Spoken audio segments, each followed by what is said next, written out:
معزز فاضل اساتذہ کرام جناب رانا لیاقت علی صاحب، راؤ محمد خالد ایوبی صاحب اور جماعت اشتم کے غیور اور بلند حوصلہ بچوں، السلام علیکم۔ میں آج آپ کے سامنے نبی اکرم نور مجسم صلی اللہ علیہ وآلہ وسلم کا بچوں کے ساتھ کیسا رویہ تھا اس موضوع پر چند باتیں گوش گزار کرانا چاہتا ہوں۔ نبی اکرم صلی اللہ علیہ وآلہ وسلم یتیمی کے عالم میں پیدا ہوئے، اس لیے اللہ تبارک و تعالیٰ کی حکمتوں میں سے ایک حکمت یہ بھی تھی کہ حضور چونکہ ساری کائنات کے لیے رحمت بن کر آئے ہیں، ہمدردی کا خزانہ لے کر تشریف لائے ہیں، تمام یتیموں کے سر پر دست شفقت رکھنے کے لیے تشریف لائے ہیں، تاکہ حضور کے دل میں بہت زیادہ نرمی پیدا ہو جائے، اس لیے سرکار کو عالم یتیمی میں پیدا فرمایا گیا۔ نبی اکرم صلی اللہ علیہ وآلہ وسلم بچوں سے بھی بہت زیادہ شفقت اور پیار سے پیش آیا کرتے تھے۔ جب آپ مدینہ شریف سے باہر کسی مہم یا جہاد کے لیے تشریف لے جاتے، تب بھی چھوٹے چھوٹے بچوں کو آخر میں ان سے پیار کر کے اور ان سے سلام کر کے تشریف لے جاتے۔ سبحان اللہ۔ اور جب آپ جہاد سے یا سفر سے واپس مدینہ شریف تشریف لاتے تو چھوٹے چھوٹے بچوں کو پہلے ہی پتہ چل جاتا تھا کہ حضور تشریف لا رہے ہیں۔ ان کے باپ تو کام کاج میں مصروف ہوتے تھے، اپنے روزی کمانے کے کاموں میں۔ بچے چونکہ ان کو فرصت زیادہ ہوتی ہے پڑھائی کے علاوہ، تو انہیں پتہ چل جاتا تھا کہ حضور تشریف لا رہے ہیں۔ انہیں کیسے پتہ چلتا تھا؟ وہ اس طرح کہ حضور علیہ السلام جب جس جگہ پر بھی تشریف لے جاتے، حضور کی خوشبو وہاں پھیل جاتی تھی۔ سبحان اللہ۔ تو سرکار علیہ السلام کی خوشبو سے بچے جان جاتے تھے کہ حضور آ گئے ہیں، لہٰذا وہ گلیوں میں گھروں سے نکل کر گلیوں سے ہوتے ہوئے مدینہ شریف کے داخلی دروازوں پر آ کر حضور کا استقبال کیا کرتے تھے۔ پھر جس طرح حضور بڑے لوگوں سے، صحابہ کرام سے مصافحہ اور معانقہ کرتے تھے، ایسے ہی حضور چھوٹے بچوں سے بھی دونوں ہاتھ ملایا کرتے تھے، اور دونوں ہاتھ ملا کر سلام کرنا یہ مصافحہ کہلاتا ہے۔ پھر حضور دست شفقت بچوں کے سر پر رکھتے تھے۔ ہر بچے کی خواہش یہ ہوتی تھی کہ حضور کا ہاتھ میرے سر پر آ جائے۔ یہ خواہش وہ کیوں کرتے تھے؟ اس لیے کہ نبی پاک علیہ السلام کے ہاتھ لگنے کی برکت سے اس بچے کے سر سے بھی خوشبو آنا شروع ہو جاتی۔ سبحان اللہ، سبحان اللہ، ماشاء اللہ۔ تو حضور پھر انہیں تربیت بھی فرماتے تھے۔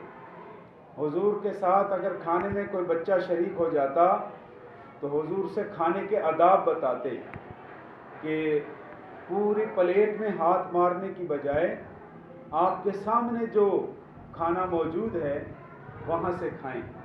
یہ حضور نے تربیت فرمائی۔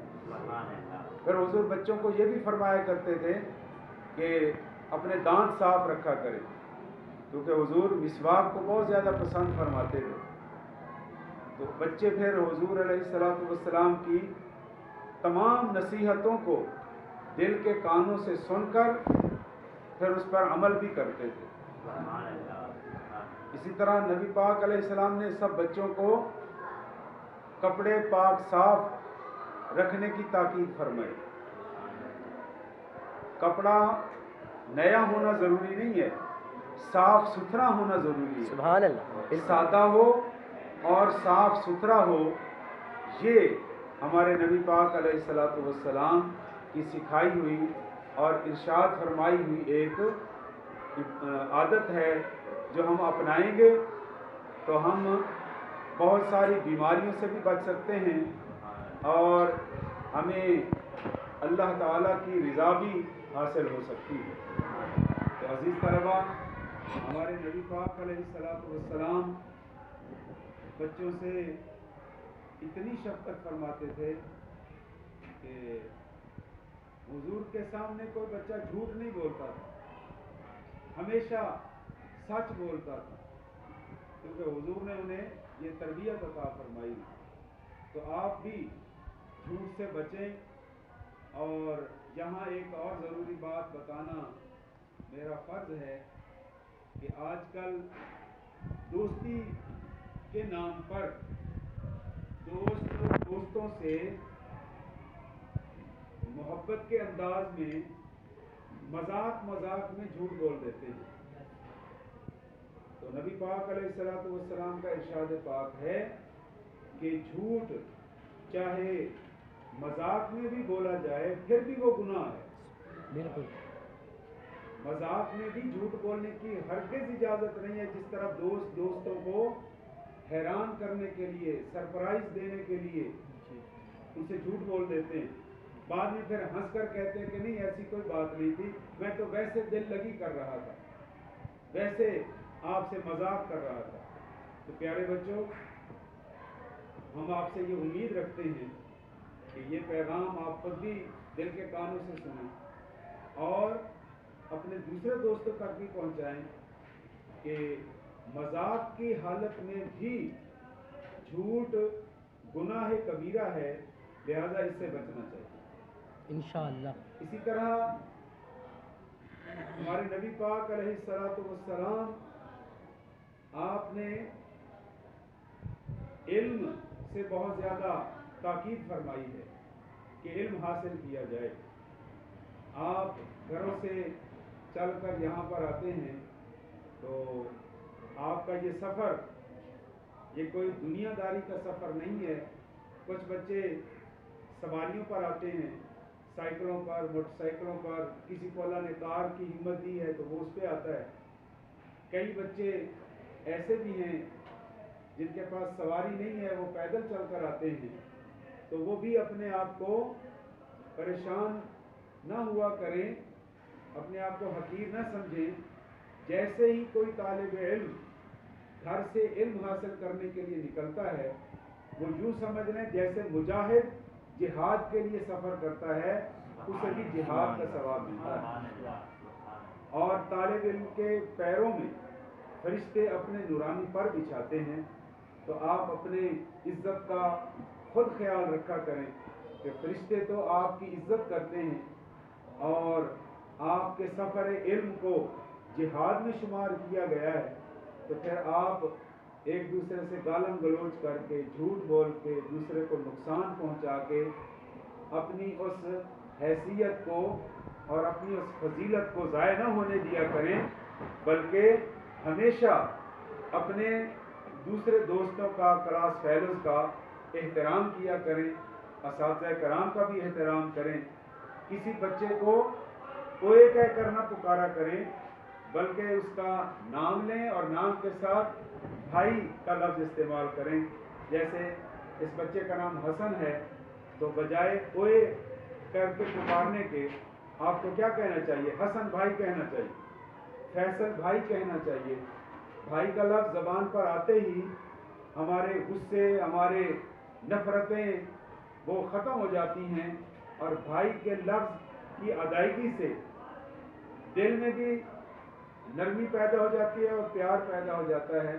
اور دوسرا جو بھائی کا لفظ سنتا ہے، اگر اس کے دل میں آپ کے بارے میں کوئی غصہ یا نفرت ہے تو اسے بھی شرم آ جاتی ہے کہ یہ تو مجھے بھائی کہہ رہا ہے اور میں اس کے بارے میں یہ برے جذبات رکھتا ہوں. تو اللہ تعالیٰ دونوں کے دلوں میں محبت پیدا فرما دیتا ہے. میں انہی الفاظ کے ساتھ اجازت چاہوں گا اور دعا کرتے ہیں کہ پروردگار عالم ہم سب کو ہمیشہ اچھی بات کرنے کی اور اچھی بات آگے پہنچانے کی پروردگار عالم ہمیں توفیق عطا فرمائے۔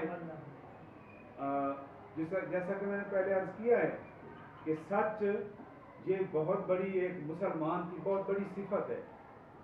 جس طرح ہمیں کوئی بدبودار جگہ پر گزرنا پڑ جائے تو ہم اپنے ناک کو بند کر لیتے ہیں اور ہمیں دقت ہوتی ہے، سانس لینے میں بھی پریشانی ہوتی ہے بدبو کی وجہ سے، تو اسی طرح جب کسی مسلمان کی زبان سے جھوٹ نکلتا ہے تو جو رحمت کے فرشتے ہیں انہیں جھوٹ کی بدبو آتی ہے اور وہ اس بندے سے بہت کئی میل دور چلے جاتے ہیں۔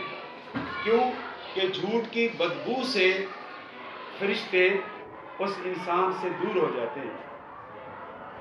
تو اگر آپ چاہتے ہیں کہ رحمت کے فرشتے آپ کے ساتھ رہیں تو پھر آپ ہمیشہ سچ بولا کریں۔ جھوٹ بولیں گے تو جب رحمت کے فرشتے آپ سے دور ہو جائیں گے تو پھر کیا ہوگا؟